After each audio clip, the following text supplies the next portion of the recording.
દૂધ ઈંધણના ભાવ વધારા બાદ લાગી શકે છે વધુ એક ઝટકો। મોંઘવારીથી પરેશાન લોકોની મુશ્કેલીમાં હજુ પણ વધારો થઈ શકે છે।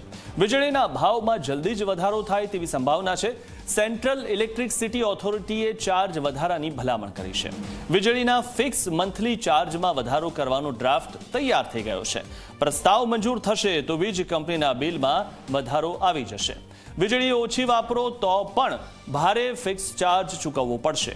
રૂફટોપ સોલર ગ્રાહકો પાસે પણ મોટો ફિક્સ ચાર્જ વસૂલાશે। કોમર્શિયલ અને ઇન્ડસ્ટ્રીયલ કનેક્શનમાં ફિક્સ ચાર્જ વધુ લાગશે। તો ફિક્સ ચાર્જ વધુ હોવાથી પ્રોડક્શન કોસ્ટમાં પણ વધારો થઈ જશે।